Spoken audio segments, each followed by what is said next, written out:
So our next speaker is Yasemin Erdoğan. Her topic is called Caliban, a multicultural character.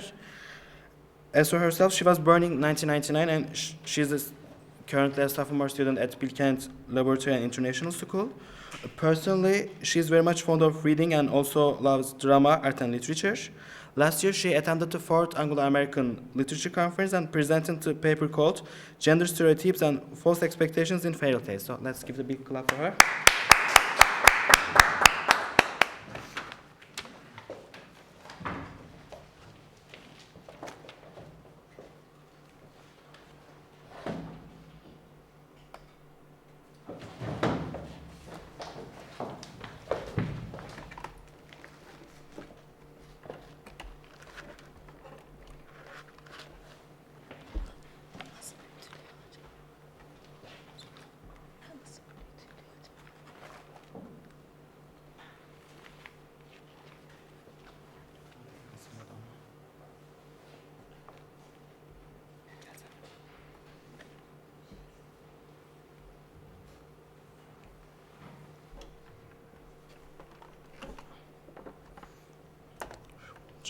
Ne bileyim bunu takmayı ben.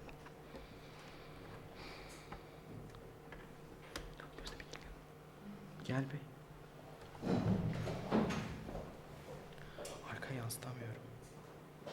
Şunu takınca oluyor dedi hocam ha.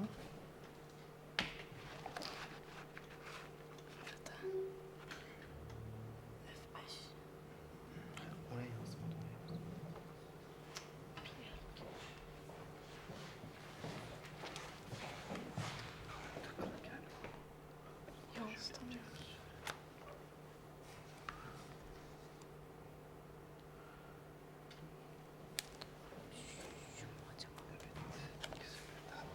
Kapalı mı acaba? Burası.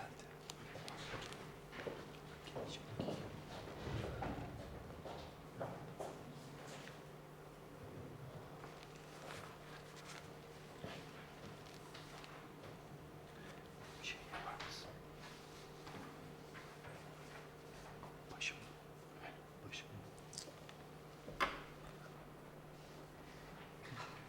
Arkaya yansın. Hello everyone, good afternoon. I see there are some technical difficulties, and excuse the PowerPoint, there seems to be an error while I converted my file from a Mac to a Windows. My topic is Caliban, a multicultural character. Caliban, who is the product of black magic and evil, is called a hag-born, demi-devil, half-beast, half-human, abhorred slave, and multiple more inhumane names may not be a dominant role in Shakespeare's famous play, The Tempest, but as literary critic Frank Kermode has said, he is the ground of the play. Caliban has managed to stir up quite a lot of opinions and questions on what should be considered grotesque, humane, and civilized, as well as making literary scholars think about the relation between colonizers and the colonized. This fascinating, multi-textual, and sometimes ambiguous character has been able to make it to our day thanks to his interesting and complex characteristics, which allowed writers, audiences, directors, and readers to interpret him in different ways.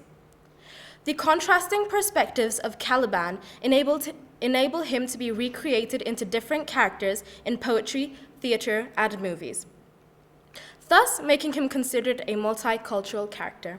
Multicultural meaning something that incorporates ideas, beliefs, or people from many different countries and cultural backgrounds.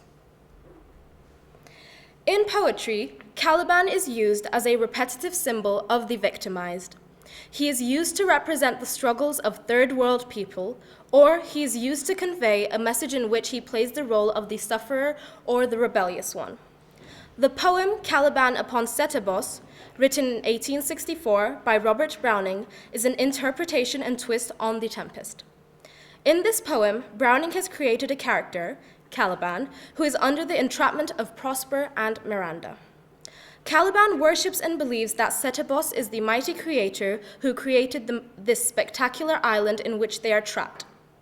Caliban then continues on to talk about how enchanting the ecology of the island is and how he was able to create such a wonder. Yet he is destroyed by the fact that he himself is such a plain and ghastly creature.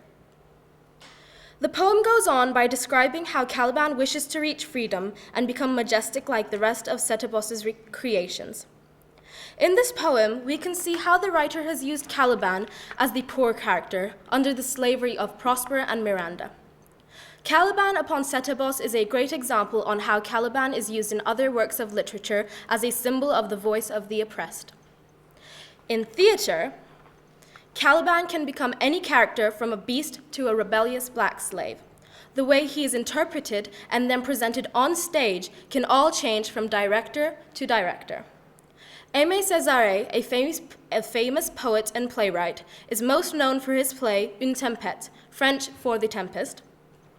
This play, like many others, is a remodified version of Shakespeare's play Une Tempête, written in 1968, takes place on an unnamed Caribbean island and is about a rebellious black slave who defends the violent overthrow of the European culture.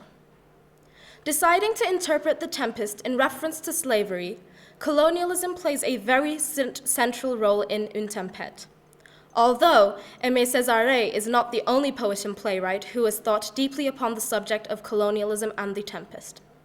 There have been a lot of speculations on whether Shakespeare was trying to tell a message or reflect colonialism and colonial injustice in his work. Colonialism can be defined as the settlement onto other lands for resources and power. During the time period that The Tempest was being written, England and many European countries were colonizing other lands, and Shakespeare was very fascinated by this and was influenced by it and incorporated it in his writing. In The Tempest, Caliban is the colonized, whereas Prospero is the colonizer. This is because Caliban is the island's only known inhabitant after his mother's death. But when Prospero steps foot on the island, he decides to take it over. He makes himself the one in charge, he takes Caliban and Ariel in as his slaves, and he takes it upon himself to direct everything and everyone. Whereas in contemporary films, Caliban is used as the id. The id is 1/3 part of the personality based on Sigmund Freud's theory of the psyche. Freud's theory states that our personality and psyche have 3 parts to it: the id, the ego, and the superego. The ego is responsible for the part of our mind that obeys reality, the superego is responsible for our morals, and the id focuses on satisfying desires. It is also known as the unconscious part of our personality. In the movie version of The Clash of the Titans, Calibos is the son of Thetis, the goddess of water. In this movie, Calibos is a young man who kills several of Zeus's flying horses only to leave Pegasus because of his desire to hunt. Angered at this, Calibos is turned into a monster by Zeus. This becomes the starting point of a long-lasting conflict between the two.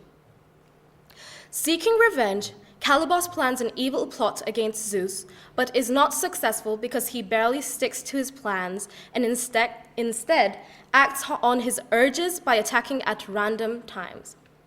In The Tempest, Shakespeare has portrayed Caliban in a way in which he is representing base id desires, such as the time where he is asked by Prospero to bring him wood and water, very earthly elements. The example of his desire to rape Miranda in order to people the isle can be given too. In this example, it is clear to see that Caliban has given into his desire and acted upon his urge. Many interpretations of Shakespeare's famous character, Caliban, have been made, from poems to movies. Caliban is a character who is widely used in order to create new identities and characters.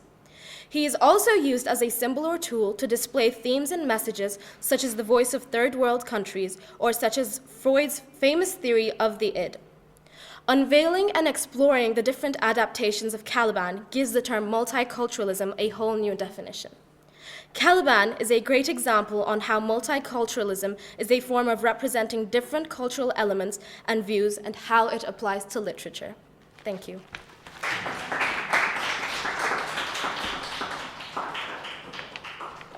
there any questions? I have a question. As far as you have read, Are there any multicultural plays that Shakespeare wrote? Are there any? Are there any plays that Shakespeare Oh, wrote play. about multiculturalism? Well, as far as I have read Romeo and Juliet, and I've read The Tempest. And The Tempest, I can say, is a very multicultural play because of the fact that it was written in an era where colonialism was taking place. And as I've said in my speech, Shakespeare was very fascinated by this, and so he decided to bring more of an awareness by creating Caliban, this character who had his motherland, this island, taken away from him by someone who has stepped foot onto it after himself. And so as far as I've read, The Tempest is a very, very good play about this topic. Okay. Yes. Any other questions? Okay, thank you. Thank you.